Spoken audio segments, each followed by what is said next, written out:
ಗೋಷ್ಠಿ ಸಭೆಗೆ ಬಂದಿದ್ದಕ್ಕೆ ತಮಗೆಲ್ಲರಿಗೂ ನಾನು ವೈಯಕ್ತಿಕವಾಗಿ ಹಾಗೂ ರಮೇಶ್ ಬಾಬು ಅವರ ಪರವಾಗಿ ಅಭಿನಂದನೆಯನ್ನು ನಾನು ಸಲ್ಲಿಸಲಿಕ್ಕೆ ಬಯಸ್ತಾ ಇದ್ದೀನಿ.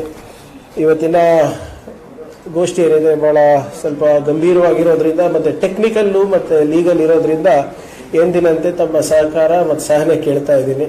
ದಯವಿಟ್ಟು ಸ್ವಲ್ಪ ಯಾಕಂದರೆ ಲೀಗಲ್ ಇದು ಭಾಳ ಇರೋದ್ರಿಂದ ಸ್ವಲ್ಪ ತಮ್ಮ ಗಮನ ಹೆಚ್ಚಬೇಕಾಗ್ತದೆ ಇದಕ್ಕೆ. ಸೊ ಅದರಿಂದ ತಮ್ಮೆಲ್ಲರ ಕೋಆಪರೇಷನ್ ಇರುತ್ತೆ ಅಂತ ಭಾವಿಸ್ತಾ ಈ ಗೋಷ್ಠಿಯನ್ನು ಪ್ರಾರಂಭ ಮಾಡ್ತಾ ಇದ್ದೀನಿ. ಮೊದಲನೇದಾಗಿ ತಮಗೆ ಗೊತ್ತಿರೋ ಹಾಗೆ ಕಳೆದ 9-10 ವರ್ಷದಿಂದ ಅಂದರೆ ಬಿಜೆಪಿ ಸರ್ಕಾರ ಕೇಂದ್ರದಲ್ಲಿ ಅಧಿಕಾರಕ್ಕೆ ಬಂದಾಗಿಂದ ಮೋದಿಯವರ ಮತ್ತು ಅಮಿತ್ ಶಾ ಅವರ ಒಂದು ಅಧಿಕಾರ ಪ್ರಾರಂಭ ಆದಾಗಿಂದ ಈ ವಿರೋಧ ಪಕ್ಷಗಳನ್ನು ಮುಗಿಸಬೇಕು ಅಂದ್ಬಿಟ್ಟು ಒಂದು ಸಂಚನ್ನು ನಡೆಸ್ತಾ ಇದ್ದಾರೆ. ಅವರ ಧ್ವನಿಯನ್ನು ಕಟ್ಟಾಕಬೇಕು, ಎಲ್ಲೆಲ್ಲಿ ಅವರಿಗೆ ಕೆಲವು ವಿರೋಧ ಪಕ್ಷದಿಂದ ಇರ್ಬೋದು ಅಥವಾ ವಿರೋಧ ಪಕ್ಷದ ನಾಯಕರಿಂದ ಇರ್ಬೋದು ಅವರಿಗೆ ತೊಂದರೆ ಆಗ್ತಾ ಇದ್ರೆ ಅವರಿಗೆ ಹೆದರ್ಸೋ ತಂತ್ರ, ಬೆದರ್ಸೋ ತಂತ್ರ, ಆಮಿಷ ಕೊಡುವ ತಂತ್ರ, ಆಪರೇಷನ್ ಕಮಲ ಮುಖಾಂತರ ಇರ್ಬೋದು, ಬೇರೆ ರೀತಿಗಳಲ್ಲಿ ಅವರಿಗೆ ಒಟ್ಟಾರೆ ಅವರ ಧ್ವನಿಯನ್ನ ಕಟ್ಟಾಕ್ಲಿಕ್ಕೆ ಏನೇನು ಮಾಡಬೇಕು ಮಾಡ್ತಾ ಇದ್ದಾರೆ. ಕೆಲವು ಜನರಿಗೆ ಆಮಿಷ ಕೊಡ್ತಾರೆ, ಕೆಲವು ಜನರಿಗೆ ಹೆದರ್ಸ್ತಾರೆ, ಕೆಲವು ಜನರಿಗೆ IT, ED, CBI ಇವೆಲ್ಲನೂ ಕೂಡ ಮುಂದಿಟ್ಕೊಂಡು ಹೆದರ್ಸೋ ತಂತ್ರಗಳನ್ನ ಮಾಡ್ತಾರೆ. ಯಾರ್ಯಾರು ಇವರಿಗೆ ಒಂದು ಥ್ರೆಟ್ ಆಗ್ತಾರೆ ಆ ಥ್ರೆಟ್ ಅನ್ನ ಮುಗಿಸ್ಲಿಕ್ಕೆ ಇವರು ಮುಂಚೆಯಿಂದನೂ ಮಾಡ್ಕೊಂಡು ಬಂದಿದ್ದಾರೆ. ಕರ್ನಾಟಕದಲ್ಲಿ ತಮ್ಗೆ ಗೊತ್ತಿದೆ, AICC ಅಧ್ಯಕ್ಷರಿಂದ ಹಿಡ್ಕೊಂಡು ವಿರೋಧ ಪಕ್ಷದ ನಾಯಕರು ಇರ್ಬೋದು, ಅಂದಿನ ವಿರೋಧ ಪಕ್ಷದ ನಾಯಕರು, ಇಂದಿನ ಮುಖ್ಯಮಂತ್ರಿಗಳಿರ್ಬೋದು, ಮತ್ತೆ ನಮ್ಮ PCC ಅಧ್ಯಕ್ಷರು ಇರ್ಬೋದು, ಯಾವ ರೀತಿ ಇವರು ಸಂಚಲನ ನಡೆಸ್ತಾ ಇದ್ದಾರೆ ಅಂತ.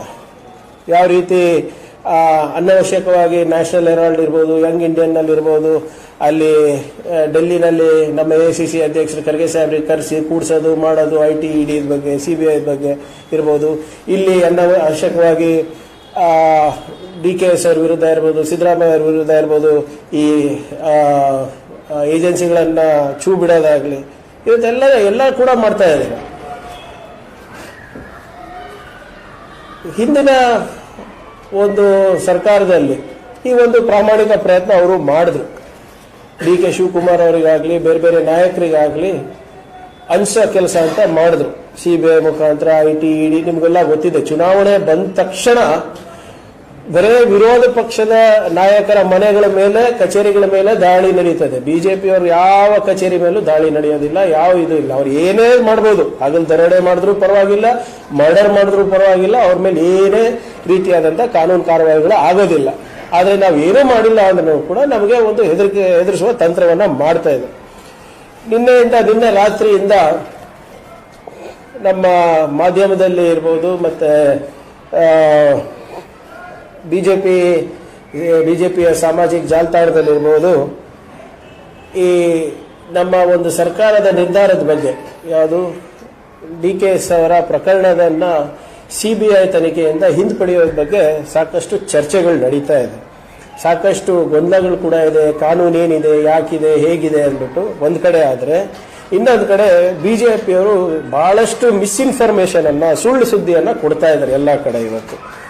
ಇದರಿಂದ ಸಾಕಷ್ಟು ಜನರಲ್ಲಿ ಕೂಡ ಗೊಂದಲ ಇದೆ, ಮಾಧ್ಯಮದಲ್ಲೂ ಕೂಡ ಸಾಕಷ್ಟು ಪ್ರಶ್ನೆಗಳಿವೆ. ಇವತ್ತು ನಾವು ಕೂತಿರೋದು ಇವೆಲ್ಲ ಪ್ರಶ್ನೆಗಳು ಉತ್ತರ ಕೊಡಲಿಕ್ಕೆ, ಮತ್ತೆ ಯಾವ ರೀತಿ ಬಿಜೆಪಿ ಅವರ ಒಂದು ಸಂಚಿನಿಂದ ಇದಾಗಿದೆ ಅಂತ ಹೇಳಕ್ಕೆ.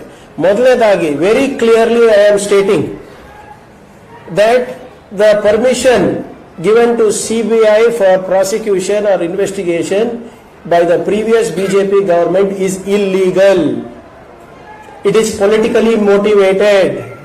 It has been done to curb the activities of the opposition party. ಎಲ್ಲೋ ಒಂದು ಕಡೆ ಕಾಂಗ್ರೆಸ್ ಅಧಿಕಾರಕ್ಕೆ ಬಂದ್ಬಿಡುತ್ತೆ ಅಂದ್ಬಿಟ್ಟು ಇವರು ಈ ಸಂಚನ್ನ ಮಾಡಿದ್ದು. DK ಶಿವಕುಮಾರ್ ಅವ್ರನ್ನ, ಸಿದ್ದರಾಮಯ್ಯ ಅವ್ರನ್ನ, ಕಾಂಗ್ರೆಸ್ ಅನ್ನ ಕಟ್ ಹಾಕ್ಲಿಕ್ಕೆ ಚುನಾವಣೆಗಿಂತ ಮುಂಚೆ ಇವೆಲ್ಲ ಇವರು ಮಾಡಿದಂತ ಕೆಲಸ. ಇದನ್ನ ನಾನು ಕ್ರೊನಾಲಜಿಕಲಿ ತಮ್ಗೆ ಹೇಳ್ತೀನಿ. ಅದಾದ್ಮೇಲೆ ತಮ್ದು ಏನೇ ಪ್ರಶ್ನೆ ಇದ್ರೂ ಕೂಡ ಅದ್ರ ಕೂಡ ನಾನು ಉತ್ತರ ಕೊಡ್ಲಿಕ್ಕೆ ತಯಾರಿದ್ದೀನಿ. ಮೊದಲನೇದಾಗಿ ನಾನು ಮಧ್ಯದಿಂದ ಬರ್ತೀನಿ. 9/9/2019 ತಾರೀಕು ಇಡಿಯಿಂದ ಚೀಫ್ ಸೆಕ್ರೆಟರಿ ಗವರ್ಮೆಂಟ್ ಆಫ್ ಕರ್ನಾಟಕಕ್ಕೆ ಒಂದು ಲೆಟರ್ ಬರುತ್ತೆ. ಏನಂತ ಬರೀತಾರೆ ಅದರಲ್ಲಿ ಅಂದ್ರೆ, subject sharing information under section 66(2) PMLA in case of DKS and others, ಅಂದ್ರೆ Prevention of Money Laundering Act in case of DKS and others, stating that based on the complaint filed by the IT department, investigation was taken up by the ED under the provisions of the said act ಅಂತ ಒಂದು ಬರುತ್ತೆ. ಇದು statutory compliance. ಯಾವುದೇ ತನಿಖೆ ಆದಾಗ ಅಲ್ಲಿ ಆ public representative ವಿರುದ್ಧ, ಅಂದ್ರೆ MLA ಇರ್ಬೋದು, MLC ಇರ್ಬೋದು, MP ಇರ್ಬೋದು, ಆ ರಾಜ್ಯದ ಇದು ಸರ್ಕಾರಕ್ಕೆ ಒಂದು ಸ್ಟ್ಯಾಟ್ಯುಟರಿ ಕಂಪ್ಲೈನ್ಸ್ ಹೋಗುತ್ತೆ. ಅವ್ರೇನ್ ಹೇಳ್ತಾರೆ ಅಂದ್ರೆ, ಹಿಂಗೊಂದು ಕೇಸ್ ಬಂದಿದೆ, ಆ ಕೇಸನ್ನ ನಾವು ತನಿಖೆ ಮಾಡ್ತಾ ಇದ್ದೀವಿ, ಈ ಇನ್ಫಾರ್ಮೇಶನ್ ಅನ್ನ CBIಗೂ ಕೂಡ ಕೊಟ್ಟಿದ್ದೀವಿ. ಏನಂತ ಹೇಳ್ತಾರೆ, the letter also states that they have shared this information to CBI through a letter dated 2/9/2019 and details of the complaint filed by the IT in Annexure A ಅಂತ. ಆ Annexure ನಮ್ಮ ಹತ್ರ ಇಲ್ಲ, ಸರ್ಕಾರ ಹತ್ರನೇ ಇಲ್ಲ. ಇದು ಮಾಹಿತಿಗಾಗಿ ಅಂತ ಅಷ್ಟೇ ಕೊಡ್ತಾರೆ, ಅದು ಕಂಪಲ್ಸರಿ ಕೊಡಬೇಕು, ಕೊಟ್ಟಿದ್ದಾರೆ. 2 ದಿನದಲ್ಲಿ ಲೆಟರ್ ಬಂದಿತ್ತು 9ನೇ ತಾರೀಕು. 11ನೇ ತಾರೀಕು 11/9/2019 ಚೀಫ್ ಸೆಕ್ರೆಟರಿ ಅವರು ಇದನ್ನ ರಿಸೀವ್ ಮಾಡ್ಕೊಂಡು ಫರ್ದರ್ ಆಕ್ಷನ್ಗೆ ಮೂವ್ ಮಾಡ್ತಾರೆ. ಎಲ್ಲಿಗೆ? DPRಗೆ. ಒಂದೇ ದಿನದಲ್ಲಿ 12ನೇ ತಾರೀಕು 12/9/2019 ಇದು DPRಗೆ ಹೋಗ್ತದೆ. ಫಸ್ಟ್ ಆಫ್ ಆಲ್ ಇದು DPRಗೆ ಯಾಕೆ ಹೋಗಿದೆ ಗೊತ್ತಿಲ್ಲ. It is does not come under them at all. ಅಲ್ಲಿನ ಅವಾಗಿನ ಅಂಡರ್ ಸೆಕ್ರೆಟರಿ ಏನ್ ಬರೀತಾರೆ ಅಂದ್ರೆ, ಇದು ಒಂದು ಲೆಟರ್ ಹಿಂಗ್ ಬಂದಿದೆ, ಇಡಿಯಿಂದ ಒಂದು ಕಂಪ್ಲೈನ್ಸ್ ಬಂದಿದೆ, ಇದನ್ನ ಈ ಲೆಟರ್ ಅನ್ನ ಉಲ್ಲೇಖಿಸ್ಬಿಟ್ಟು ಅವರು 2 ಕ್ಲಾರಿಫಿಕೇಶನ್ ಕೇಳ್ತಾರೆ. ಮೊದಲನೇದಾಗಿ ಇದು ಅವ್ರ ಅಂಡರ್ ಬರೋದಿಲ್ಲ. ಎರಡನೇದು ಏನ್ ಮಾಡ್ತಾರೆ, ಅದೇನೋ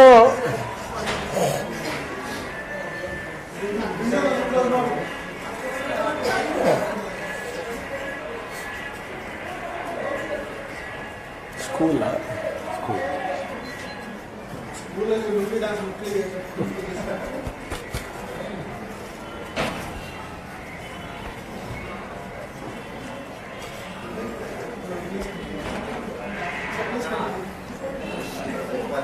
ಮಾಡ್ಬೋದು. ಸರಿ, ವಾಲ್ಯೂಮ್ ಅಂತ ಸ್ವಲ್ಪ ಜಾಸ್ತಿ ಮಾಡೋದು. ಸೊ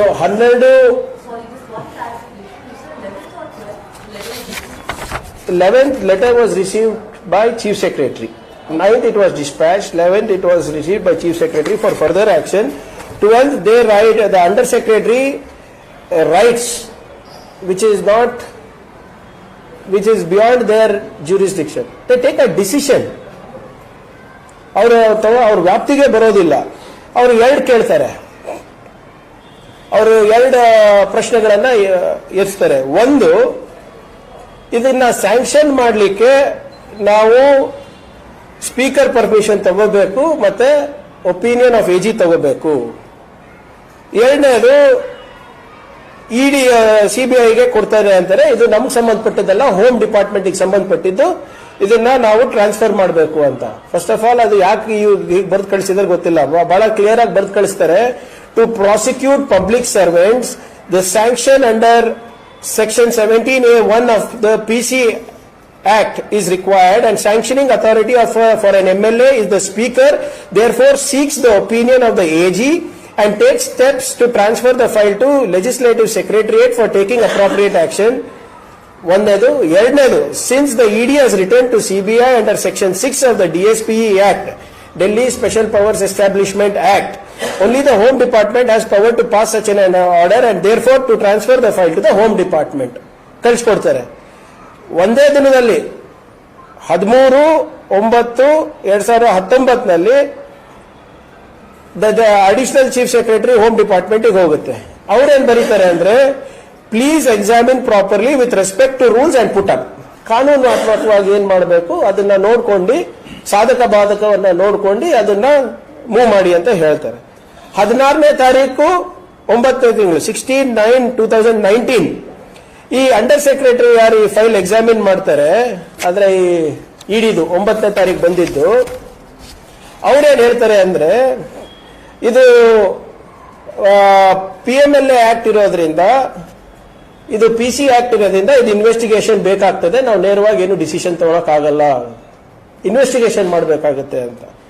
ಮತ್ತೆ ಅವರು ಕೂಡ ಅದೇ ಕೇಳ್ತಾರೆ, ಇದನ್ನ ಸ್ಯಾಂಕ್ಷನ್ ಮಾಡೋದು ಯಾರು, ಪ್ರಾಸಿಕ್ಯೂಟ್ ಮಾಡಕ್ಕೆ, ಇಫ್ ಫೌಂಡ್ ಗಿಲ್ಟಿ.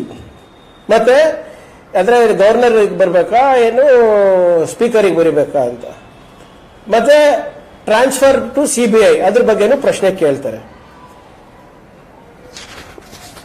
ಇವರೇನ್ ಹೇಳ್ತಾರೆ, when the information was verified by ED, it discloses that an offence under Section 13 of PC Act has been committed, and since it is a serious offence and the ED has shared this information with CBI also, and for a decision to be taken regarding transferring this case to CBI for further investigation, the file may be placed before the CM for his order ಅಂತ ಹಾಕ್ತಾರೆ. Under secretary deputy ಸೆಕ್ರೆಟರಿಗೆ ಬರೀತಾರೆ, ಇದು ಒಬ್ರು public representative ಇರೋದ್ರಿಂದ ಮತ್ತೆ CBIಗೆ ಹಾಕ್ಬೇಕಾ ಇಲ್ಲ ಅಂತ ಅವ್ರು ಕೇಳ್ತಾ ಇದ್ದಾರೆ, ಅದಕ್ಕೆ ನಾವು CM ಮುಂದೆ ಇಡ್ತೀವಿ ಅಂತ. 16/9/2019 ಡೆಪ್ಟಿ ಸೆಕ್ರೆಟರಿ ಇಂದ ACS ಗೆ ಹೋಗುತ್ತೆ.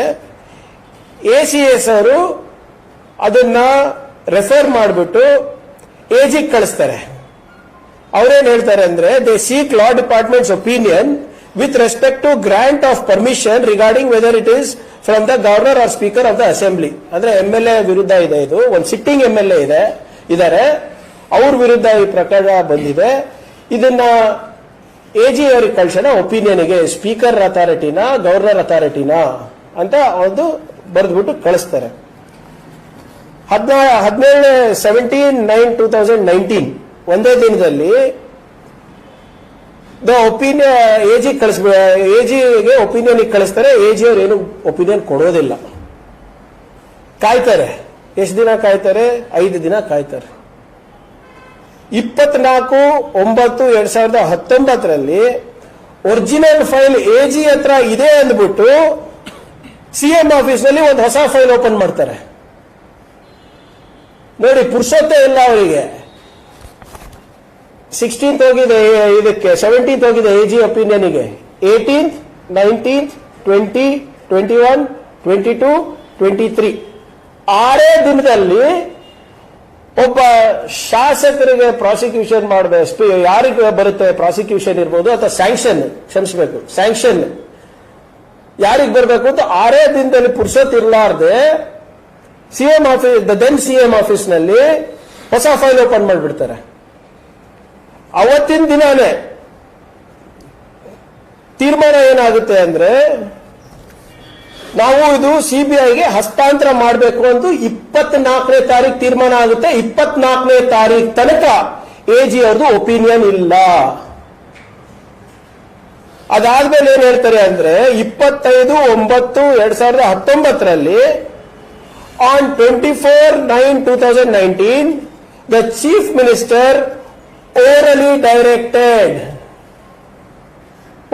directed to hand over the matter for investigation to CBI, and he has discussed this matter with the AG over a call, and the file was placed before CM.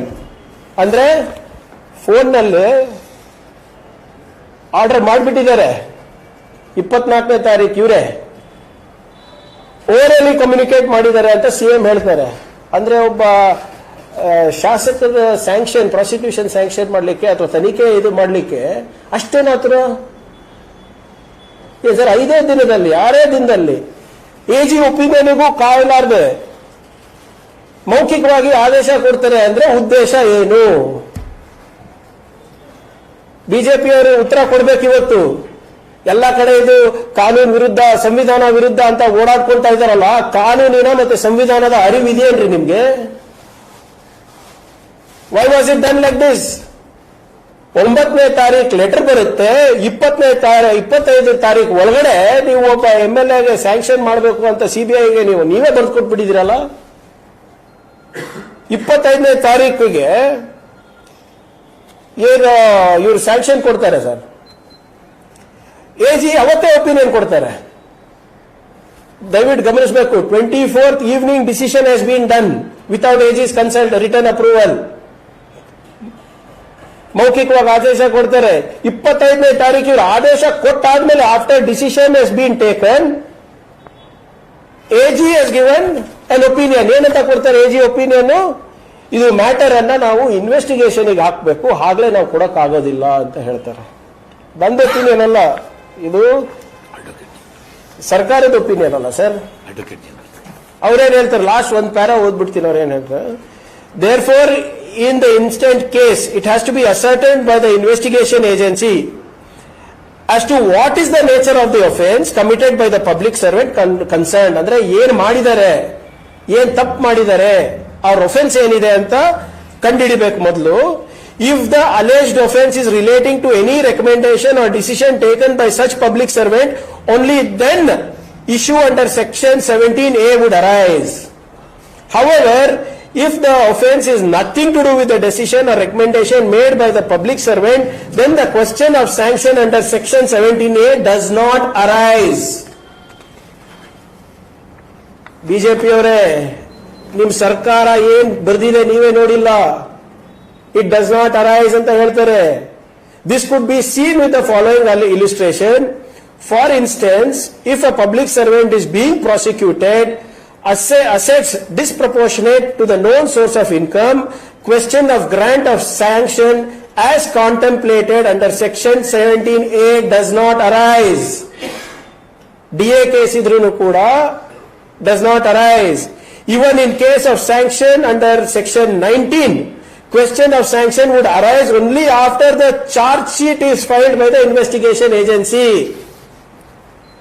ಅಕಸ್ಮಾತ್ ನೀವು sanction ಕೊಡಬೇಕು ಅಂದ್ರೂ ಕೂಡ investigation ಏಜೆನ್ಸಿದು ನಿಮಗೆ charge sheet ಇರಬೇಕು.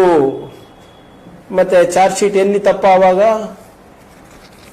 ದಯವಿಟ್ಟು ಬಿಜೆಪಿಯವರು ಹೇಳಬೇಕು, 25/9/2019 ಚಾರ್ಜ್ ಶೀಟ್ ಎಲ್ಲಿತ್ತು? Why was it not filed? ಆಮೇಲೆ ಸಿಬಿಐ ವಾಪಸ್ ಕೊಟ್ರು. ಎಷ್ಟು ಅವಿವೇಕತನಾದ ಪರಮಾವಧಿ ಇದೆ ಅಂದ್ರೆ ಈ ಬಿಜೆಪಿನಲ್ಲಿ.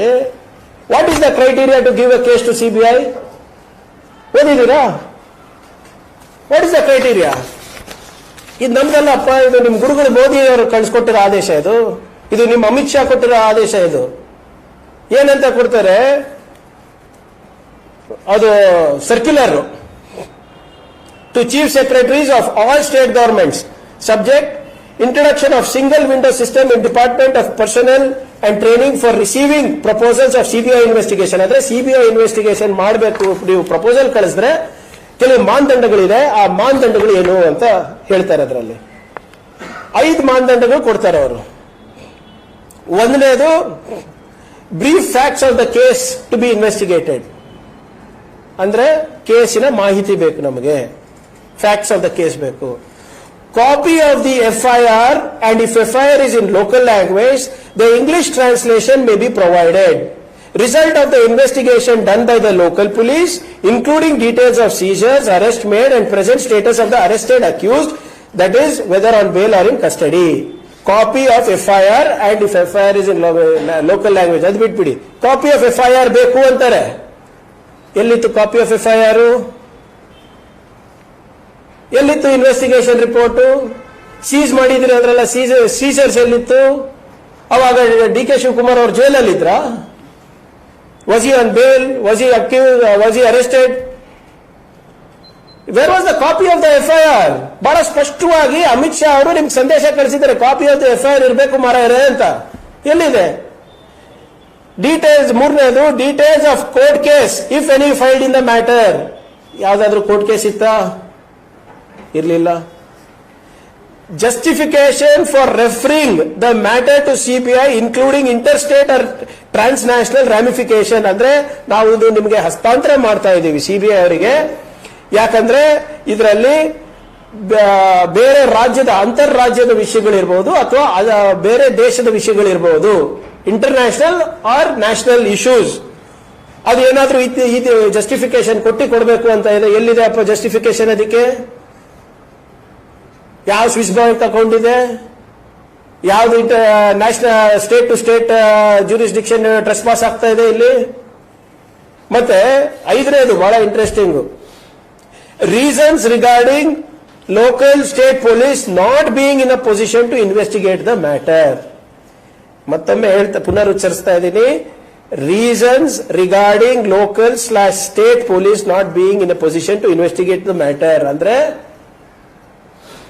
ಇಲ್ಲಿ ನಮ್ಮ ಸ್ಟೇಟ್ ಪೊಲೀಸ್ ಇರ್ಬೋದು, ಲೋಕಾಯುಕ್ತ ಇರ್ಬೋದು, ಸಿಐಡಿ ಇರ್ಬೋದು, ಬೇರೆ ಯಾವ್ದಾದ್ರು ರಾಜ್ಯದ ಸಂಸ್ಥೆಗಳಿದ್ರೆ ಅವರಿಗೆ ಇನ್ವೆಸ್ಟಿಗೇಟ್ ಮಾಡ್ಲಿಕ್ಕೆ ಆಗ್ತಾ ಇಲ್ಲ ಅಂತ ನೀವು ಜಸ್ಟಿಫಿಕೇಶನ್ ಕೊಡಬೇಕು, ರೀಸನ್ಸ್ ಕೊಡಬೇಕು. ಏನ್ ಕೊಟ್ಟಿದ್ರಿ? ಎಲ್ಲಿ ಕೊಟ್ಟಿದ್ರಿ? ಅದಿದ್ರೆ ಕೊಡಿ ನಮಗೆ ನೋಡೋಣ ಅಂತೆ. Whether the state government will be ready to place resources, manpower, ಅದೆಲ್ಲ ಬಿಡಿ, ಅದು ರೆಗ್ಯುಲರ್. ಇದು 5 ಕ್ರೈಟೀರಿಯಾಸ್ ಇದೆ ಅಲ್ಲ, ಯಾವ ಕ್ರೈಟೀರಿಯಾ ಫುಲ್ಫಿಲ್ ಮಾಡಿದೀರಾ ಹೇಳಿ ನನಗೆ. ಫ್ಯಾಕ್ಟ್ಸ್ ಆಫ್ ದ ಕೇಸ್ ಕೊಟ್ರಾ? ಇಲ್ಲ. ಕಾಪಿ ಆಫ್ ದ FIR ಇತ್ತಾ? FIR ಆಗಿರ್ಲಿಲ್ಲ. ಕೋರ್ಟ್ ಕೇಸ್ ಇತ್ತಾ? ಕೋರ್ಟ್ ಕೇಸ್ ಇರಲಿಲ್ಲ.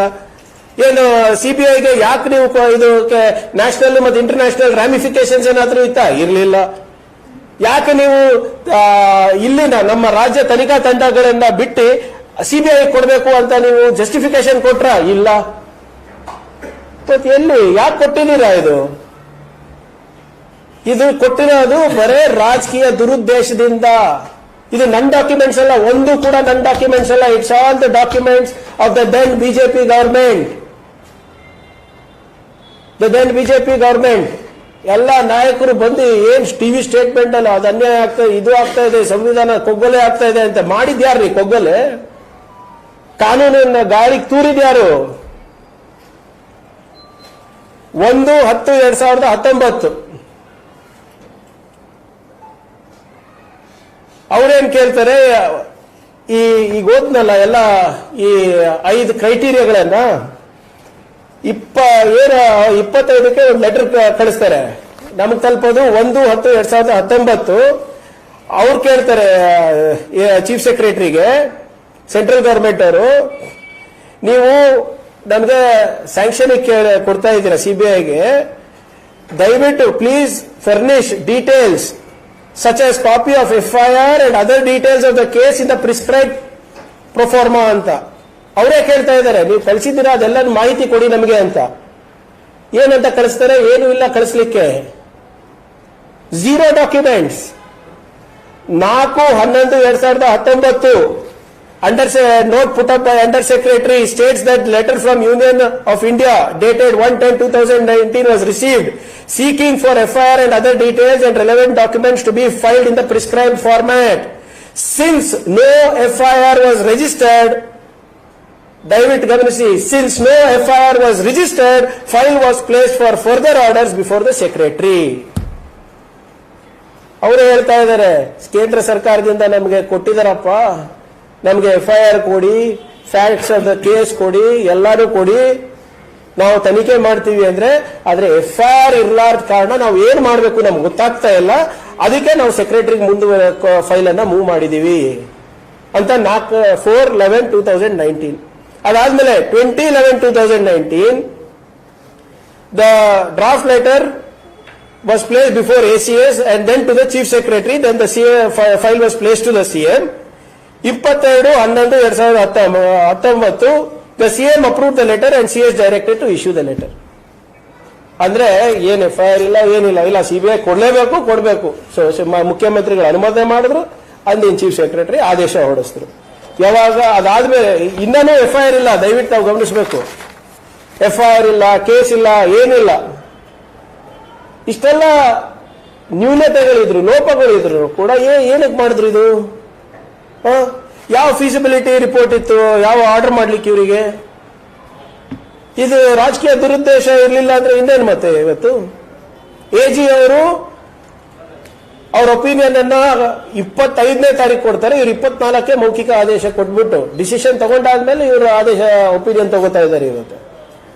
ಆದ್ರಿಂದ ಈಗ FIR ಯಾವಾಗ ರಿಜಿಸ್ಟರ್ ಆಗುತ್ತೆ? 13 ತಿಂಗಳು ಆದ್ಮೇಲೆ ಇವರೇ ಏನೋ ಕೇಸ್ಗಳು ಕುಕ್ಅಪ್ ಮಾಡಿಬಿಟ್ಟು ಇವರೇ ಏನು ರಾತ್ರಿ ಕನಸಿನಲ್ಲಿ ಏನು ಬಂತೋ ಅದನ್ನೇ ಹಾಕ್ಬಿಟ್ಟು 13 ತಿಂಗಳು ಆದ್ಮೇಲೆ ಹಾಕ್ತಾ ಇದ್ದಾರೆ.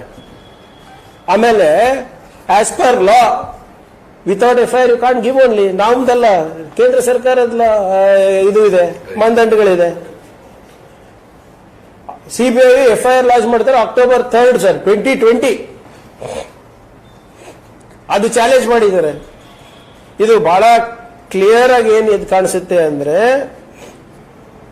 ಬಿಜೆಪಿ ಅವರಿರ್ಬೋದು, ಯಡಿಯೂರಪ್ಪ ಅವರಿರ್ಬೋದು, ಮತ್ತೆ ಕೇಂದ್ರದ ಬಿಜೆಪಿ ಸರ್ಕಾರದವ್ರು ಇರ್ಬೋದು, ಎಲ್ಲೋ ಒಂದು ಕಡೆ ಕಾಂಗ್ರೆಸ್ ಅಲೆ ಇದೆ, ಇವರು ಆರ್ಸ್ ಬಂದ್ಬಿಡ್ತಾರೆ ಅಂತೂ ಭಯ ಹುಟ್ಟಿಸ್ಲಿಕ್ಕೆ ನಮ್ಮ ನಾಯಕರಿಗೆ ಹಿಂಗ್ ಮಾಡಿರೋದು.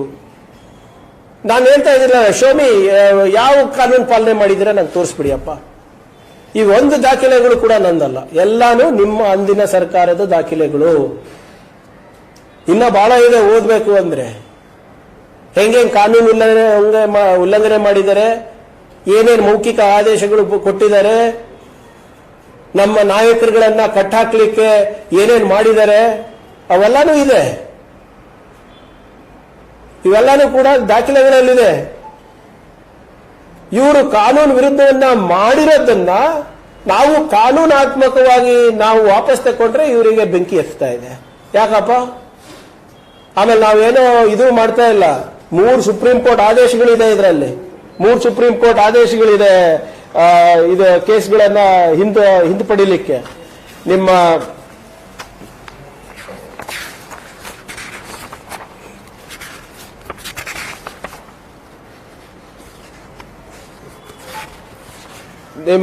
ಯುಪಿ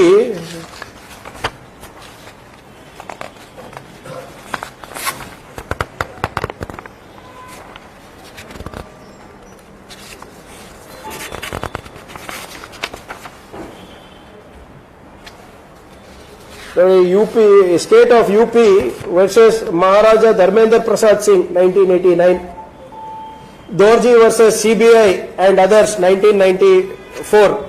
ಇವೆಲ್ಲನೂ ಕೂಡ ಹಿಂದೆ ಸುಪ್ರೀಂ ಕೋರ್ಟ್ ಆದೇಶಗಳಿದೆ. ನಾವು ಸುಮ್ಮನೆ ಯಾವುದೋ ಕಾನೂನು ಉಲ್ಲಂಘನೆ ಮಾಡಿಲ್ಲ.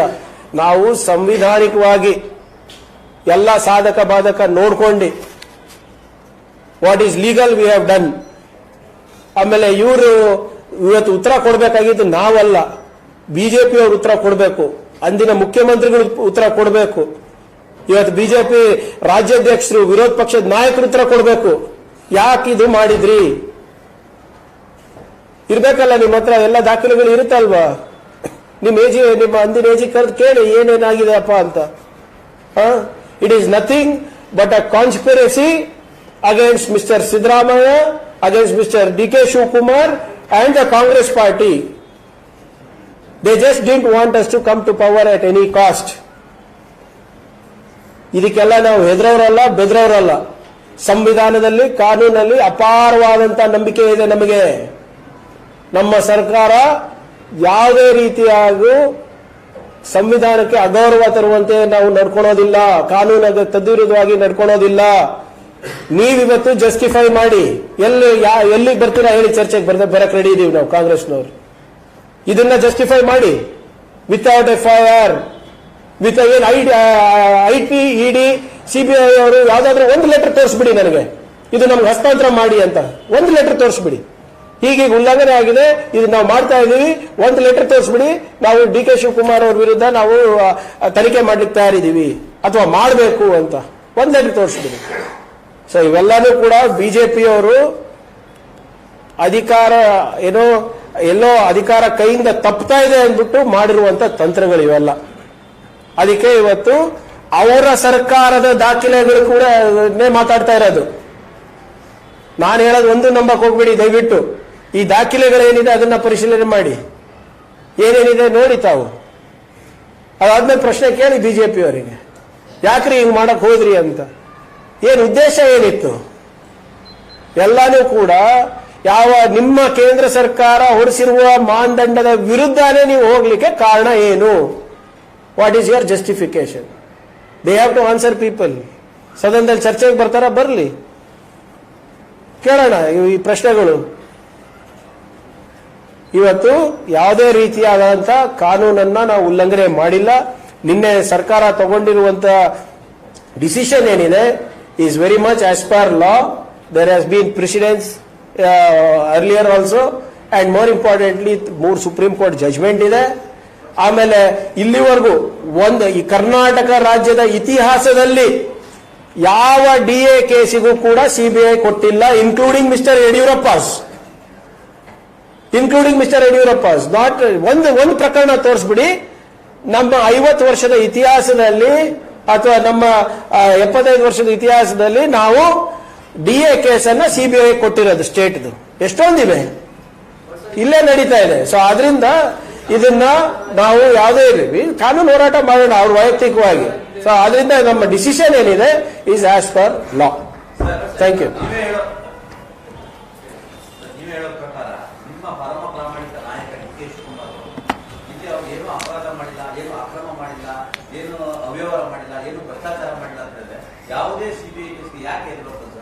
ನಾವು ಹೆದರ್ತಾ ಇಲ್ಲ. ಇಲ್ಲ ನೋಡಿ, ಯಾರ ಹೆದರ ಪ್ರಶ್ನೆ ಇಲ್ಲ. ನಾನು ಕೇಳ್ತಾ ಇರೋದು, ತಾವು ತಡವಾಗಿ ಬಂದ್ರಿ. ನಾನು ಏನೇನು ನಾನು ಮುಂದಿಟ್ಟುಕೊಂಡಿದ್ದೀನಿ, ಮುಂದಿಟ್ಟು ಕೇಳಿದ್ದೀನಿ, ಅದ್ರ ಬಗ್ಗೆ ಉತ್ತರ ಕೊಡ್ಲಿ ಅವರು, ಬಿಜೆಪಿ ಅವರು. ಯಾವುದೇ ಕೇಸ್ ಇರ್ಲಾರ್ದೆ, ಯಾವುದೇ FIR ಆಗ್ಲಾರ್ದೆ, no whatever it is court, ಈಗ ಕೋರ್ಟ್ ಅಲ್ಲಿ ನಡೀತಾ ಇದೆಯಲ್ಲ, ಎಸ್ ಈ ಸ್ಕ್ರೀನ್ ಅಂತ ಅವ್ರು ಹೇಳಿದಾರಲ್ಲ. ನಮ್ಮ DK ಅವ್ರು ಎದುರಿಸ್ತೀವಿ ಅಂತ ಹೇಳಿದ್ದೇವೆ, ನಾವು ಎಲ್ಲೂ ಓಡೋಗಿದ್ದೀವಿ ನೋಡಿ. ದ ಪಾಯಿಂಟ್ ಈಸ್ ಇಲ್ಲ ಕೋರ್ಟ್ ಹೇಳಿ ನಡೆಸ್ತಾ ಇದೀವಲ್ಲ. ಈಗ ಅದು ಕೋರ್ಟ್ ತೀರ್ಮಾನ ಆಗುತ್ತಲ್ವಾ, ಅವ್ರು ಕೋರ್ಟಿಂದ ಎಲ್ಲಿ ಹೆದರ್ಕೊಂಡು ಹೋಗ್ತಾ ಇದ್ದಾರೆ ಸರ್. ನಾವು ಕೇಳ್ತಾ ಇದು ಸರ್, ಒಂದ್ ನಿಮಿಷ ಪ್ಲೀಸ್, ದಯವಿಟ್ಟು ಅರ್ಥ ಮಾಡ್ಕೊಳ್ಳಿ. Question here is CBI sanction ಬಗ್ಗೆ. ಮಿಕ್ಕಿದೆಲ್ಲ ಏನೇ ಇದ್ರೂ ಕೂಡ ಕಾನೂನು ವೈಯಕ್ತಿಕವಾಗಿ ಹೋರಾಟ ಮಾಡ್ತಾ ಇದ್ದಾರೆ, ಅದಕ್ಕೆ ನಾವು ಸಪೋರ್ಟ್ ಮಾಡ್ತೀವಿ as a party, we will do it. ನಮ್ಮ ಪ್ರಶ್ನೆ ಇವತ್ತು ಬಿಜೆಪಿ ಅವರು ಎಲ್ಲ ಕಡೆ ಓಡಾಡ್ಕೊಂಡು ಹೇಳ್ತಾ ಇದಾರಲ್ಲ, ಇದು ತಪ್ಪು ಅಂತ, ಇದು ಸ್ಯಾಂಕ್ಷನ್ ಮಾಡಿರೋದು ತಪ್ಪು ಅಂತ ನಾವು ಹೇಳ್ತಾ ಇರೋದು ನೋಡಿ. ಅದು ಕೋರ್ಟ್ ಅಲ್ಲಿ ಇದೆ, ವೈಯಕ್ತಿಕವಾಗಿ ಅವ್ರು ಹ್ಯಾಂಡಲ್ ಮಾಡ್ತಾ ಇದಾರಲ್ಲ. ನಾನು ಯಾರು ಡಿಸಿಷನ್ ತಗೊಳಕ್ಕೆ, ನೀವ್ಯಾರು ಡಿಸಿಷನ್ ತಗೊಳಕ್ಕೆ? They will take it.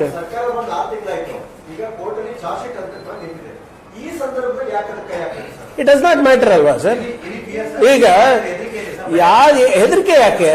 ಈಗ ನೀವೇ ಹೇಳಿದ್ರಿ ಆಲ್ಮೋಸ್ಟ್ 90% ಕೇಸ್ ಮುಗಿದ ಮೇಲೆ ಯಾಕೆ ಭಯ ಇರುತ್ತೆ? ಮತ್ತೆ ಭಯ ಇದ್ದಿದ್ರೆ ಸುಮ್ಮನೆ ಕುತ್ಕೋಬೇಕಾಗಿತ್ತಲ್ಲ. ಯಾರಿಗೂ ಏನು ಜೈಲು ಹೋಗೋದೇ ಇಲ್ಲ. ಉಪ್ಪು ತಿಂದವರು ನೀರು ಕುಡಿತಾರೆ, ಇಲ್ಲಿ ಉಪ್ಪೇ ತಿಂದಿಲ್ಲ. ಬೇಕಾಗಿರ್ಲಿಲ್ಲ, ಪ್ರಯಾರಿಟಿ ಇದೆ, ಮಾಡ್ಬೋದಾಗಿತ್ತು, ಒಂದೇ ತಿಂಗಳಲ್ಲಿ ಮಾಡ್ಬೋದಾಗಿತ್ತು, ಹಂಗೇನಿಲ್ಲ. ಈಗ ಬಂದಿದೆ, ಮಾಡ್ತಾ ಇದೀವಿ. ಅದಕ್ಕೆ ನಾನು ಹೇಳಿದ್ನಲ್ಲ, ನಾನು ಅಲ್ಲ ನೀವು ಅಲ್ಲ ತೀರ್ಮಾನ ಮಾಡೋದು. ಮ್ಯಾಟರ್ ಏನಿದೆ ಸರ್, ಸ್ಯಾಂಕ್ಷನ್ ಬಗ್ಗೆ ಇದೆ. ವಿ ಆರ್ ನಾಟ್ DK ಅವ್ರ ಬಗ್ಗೆ ನಾವು ಹೇಳ್ತಾ ಇಲ್ಲ. CBI ಸ್ಯಾಂಕ್ಷನ್ ಬಗ್ಗೆ ಚರ್ಚೆ ನಡೀತಾ ಇದೆ. ಅದು ನಮ್ಮ ಏನು ಕ್ಯಾಬಿನೆಟ್ ನಿರ್ಧಾರದ ಬಗ್ಗೆ ಚರ್ಚೆ ನಡೀತಾ ಇದೆ, ಅದ್ರ ಬಗ್ಗೆ ನಾನು ಹೇಳ್ತಾ ಇರೋದು. ನೀವು ಆಗ್ಲೇ ವರ್ಡಿಕ್ ಕೊಟ್ಬಿಟ್ರೆ ನಾನೇನ್ ಮಾಡ್ಲಿ? ಬಿಜೆಪಿಯ ಎಡವಟ್ಟುಗಳನ್ನ ನೀವು ಪಟ್ಟಿ ಮಾಡಿ ಹೇಳಿದ್ರಿ, ಆದ್ರೆ DK ಶಿವಕುಮಾರ್ ಅವರ ರಕ್ಷಣೆಗೆ ಸರ್ಕಾರ ನಿಂತಿಲ್ವಾ? ಯಾಕೆ ಅಂತ ಹೇಳಿದ್ರೆ, DK ಶಿವಕುಮಾರ್ ಅವರೇ ಇದ್ರು ಕ್ಯಾಬಿನೆಟ್ ಅಲ್ಲಿ ಈ ರೀತಿಯ ನಿರ್ಧಾರವನ್ನು ತೆಗೆದುಕೊಳ್ಳುವ ಸಂದರ್ಭದಲ್ಲಿ ಅವ್ರು ಯಾಕೆ ಹೊರಗೋದ್ರು? ಒಂದಷ್ಟು ಅನುಮಾನಗಳು ಬರ್ತಾ ಇದೆ ಸರ್. ಯಾಕಂದ್ರೆ ಸರ್ಕಾರದ DK ಶಿವಕುಮಾರ್ ಇಲ್ಲ ನೋಡಿ, ನಿನ್ನೆ KC ವೇಣುಗೋಪಾಲ್ ಅವರು ಬಂದಿದ್ರು ಬೇರೆ ವಿಷಯಕ್ಕೆ, ಅವ್ರ ಜೊತೆ ಇದ್ರು. ನಿನ್ನೆ ಕ್ಯಾಬಿನೆಟ್ ಬಂದಿಲ್ಲ. ಅದು ಈ ಸಬ್ಜೆಕ್ಟ್ ಬಗ್ಗೆ ಬರುತ್ತೆ ಅಂತ ನಮಗೂ ಕೂಡ ಗೊತ್ತಿರಲಿಲ್ಲ. ಅಲ್ಲಿ ಬಂದ ಮೇಲೆ ಗೊತ್ತಾಗಿದ್ದು. ಬಟ್ ಹಾಗೆ ಅಂತದೇನಿಲ್ಲ. Influencing the cabinet decisions is nothing. And moreover, ಅವರು ಕಾನೂನನ್ನ ತಿರ್ಚಿದವ್ರಿಗೆ ನೀವೇನು ಹೇಳ್ತಾ ಇದ್ದೀರಾ? ಕಾನೂನನ್ನ ಪಾಲನೆ ಮಾಡ್ಬಿಟ್ಟು ವಾಪಸ್ ಸ್ಟೇಟಸ್ ಕೊಟ್ಟಿದ್ದು ನಮ್ಗೆ ಹೇಳ್ತಾ ಇದ್ದೀರಲ್ಲ. ಯಾವುದು? ಅವಾಗ್ಲೂ ಹೇಳಿದ್ವಿ, ನೀವು ಕೇಳಿರ್ಲಿಲ್ಲ. ಅದಕ್ಕೆ ಈಗ 25 ಇಲ್ಲ ಸರ್, ಪ್ಲೀಸ್ ಇಲ್ಲ ಯಾಕೆ ನಾನು ಹೇಳ್ತೀನಿ ಸರ್, ಅದನ್ನೇ ಹೇಳ್ತೀನಿ. ಈಗಲೂ ಅದೇ ಮಾಡ್ತಾ ಇದ್ದೀನಲ್ಲ ಸರ್. ನೋಡಿ, 1 ಸೆಕೆಂಡ್ ಸರ್, ತಮ್ಮ ಪ್ರಶ್ನೆಗೆ 25/11/2019 honourable DCM wrote to the then government, ಏನಿದೆ ಕೊಡಿ ದಯವಿಟ್ಟು. ಏನು ಬಹಳ ಸ್ಪಷ್ಟವಾಗಿ copies of correspondence to government of India, copies of proceedings of government of Karnataka, permission letter from state government to central government, related complete information and letters ಕೇಳಿದೀವಲ್ಲ sir, ಕೇಳಿದೀವಿ, ನಮ್ಗೆ ಕೊಟ್ಟಿಲ್ಲ.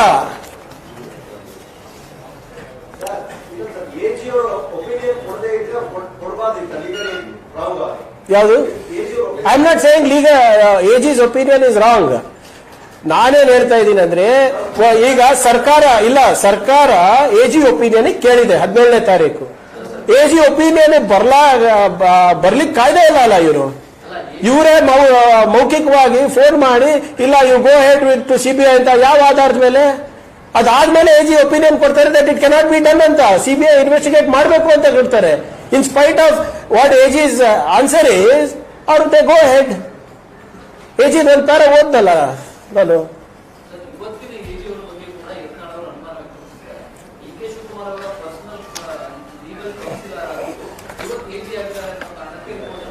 AG ಯಾರೇ ಇರ್ಬೋದು ಸರ್, ಕಾನೂನು ಒಂದೇ ಅಲ್ಲ ಎಲ್ಲರಿಗೂ, ಸಂವಿಧಾನ ಒಂದೇ ಅಲ್ಲ. ಯತ್ನಾಳವ್ರು ಏನಾದ್ರು ಅವಾಗ ಯಾಕೆ ಯತ್ನಾಳವ್ರು ಸುಮ್ಮನಿದ್ರು? ಅವರಿಗೆಲ್ಲ ಗೊತ್ತಲ್ಲ, PSI ಹಗರಣ ಯಾರು ಮಾಡಿದ್ ಗೊತ್ತು, ಗಂಗಾ ಕಲ್ಯಾಣ ಯೋಜನೆ ಹಗರಣ ಮಾಡಿದ್ ಯಾರು ಗೊತ್ತು, ನಿಮ್ ಮುಂದೆನೆ ಹೇಳಿದಾರಲ್ಲ. ಅವಾಗ ಯಾಕೆ ಕೊಟ್ಟಿಲ್ಲ? ಸಾರ್ವಜನಿಕರ ಹಿತಾಸಕ್ತಿನಲ್ಲಿ ಯಾಕೆ ಕೊಟ್ಟಿಲ್ಲ? ಈಗ ಅವಾಗ ಇವಾಗಿನ AG ಇವ್ರ ಸಂಬಂಧಿಕರಂತ ಎಲ್ಲ ಹೇಳ್ತಾ ಇದ್ರಲ್ಲ, ಅವಾಗಿನ AG ಯಾರು ಸಂಬಂಧಿಕರು? ಮತ್ತೆ ಸಂವಿಧಾನ ಒಂದೇ ಅಲ್ವಾ ಸರ್, ಕಾನೂನು ಒಂದೇ. We cannot go with. ನಾವು ಕೇಳ್ತಾ ಇರೋದು ವೆರಿ ಸಿಂಪಲ್, ಬಿಜೆಪಿ ಅವರು ಈ ಸ್ಯಾಂಕ್ಷನ್ ಅನ್ನ ಕೊಟ್ಟಿದ್ದು ಅಸಂವಿಧಾನಿಕವಾಗಿ, ಕಾನೂನು ವಿರುದ್ಧವಾಗಿ, ಅಷ್ಟೇ ಹೇಳ್ತಾ ಇರೋದು. ವಾದ ಪ್ರತಿವಾದ ಅಲ್ಲ ಸರ್ ಇದರಲ್ಲಿ. There should not be any discussion if you ask me, because these are not my documents.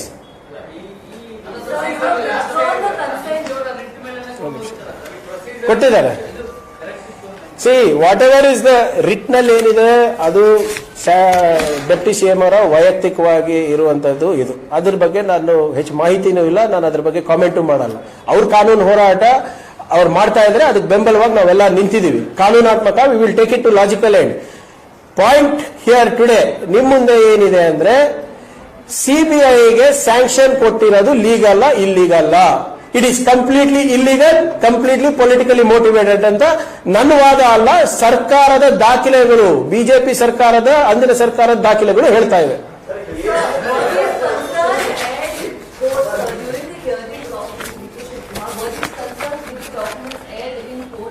That you will have to check with. See, like I said, I will not be commenting on that particular case, which is a personal matter. ಒಂದು ನಿಮಿಷ sir, ಇಲ್ಲ ಅನುಮತಿ ವಾಪಸ್ ಕೊಡ್ತೀವಿ ಅಷ್ಟೇ.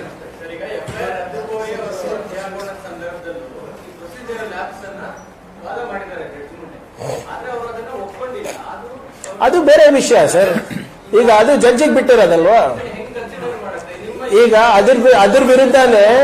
ಅದ್ರ ವಿರುದ್ಧನೇ ಮೇಲ್ಮನೆ ಅರ್ಜಿ ಸಲ್ಲಿಸಿರೋದಲ್ವಾ. ನೋಡೋಣ ಏನಾಗುತ್ತೆ ಅಂತ ಅಲ್ಲಿ. ನಮ್ ನಿರ್ಣಯ ಏನಿಲ್ಲ ಸರ್, ಬಿಜೆಪಿ ಅವ್ರ ನಿರ್ಣಯ, ನಮ್ ನಿರ್ಣಯ ಅಲ್ಲ. ಯಾಕೆ ಸೋಲಾಗ? See, a court can take whatever decision it wants. ಕೆಲವು ಎಷ್ಟೊಂದು ಸರಿ ನಿಮ್ಗೆ ಗೊತ್ತಿದೆ, ನ್ಯಾಯದ ತೀರ್ಪುಗಳು ಕೆಲವು ಸಂದರ್ಭದಲ್ಲಿ ಸರಿನೂ ಇರ್ತದೆ, ಕೆಲವು ಸಂದರ್ಭದಲ್ಲಿ ಎರರ್ ಆಫ್ ಜಜ್ಮೆಂಟು ಇರ್ತವೆ. ಗೊತ್ತಿಲ್ಲ, ನೋಡೋಣ. ನಾವ್ಯಾಕೆ ನಾವ್ಯಾಕೆ ಅದಕ್ಕೆ ಮುಂಚಿತವಾಗಿ ಹೋಗಿ ಹೀಗೆ ಆಗುತ್ತೆ ಹಾಗೆ ಆಗುತ್ತೆ ಅಂತ ನಾವು ಒಪಿನಿಯನ್ ಕೊಡಬೇಕು? ನಮ್ಮ ಒಪಿನಿಯನ್ ಫರ್ಮ್ ಆಗಿದೆ that the CBI sanction itself was politically motivated by the BJP. So BJP the sanction court is only innocent, then why is he shying away from CBI inquiry? So Vijendra is asking. Why don't we give his cases also to CBI? That's also a good idea, right? A group of thieves are safeguarding another bigger thief. This is what the statement from BJP says. Who? The central government is protecting the state BJP leaders? Is that what they're saying? ಅವರಿಗೆ ಅಷ್ಟೇ ಪ್ರಾಮಾಣಿಕತೆ ಇದ್ರೆ state government, if the central BJP leadership is so clean and so good, why don't they take up Mr. Yediyurappa's case? Why don't they take up the Bitcoin case? Why don't they take up Vijendra's case?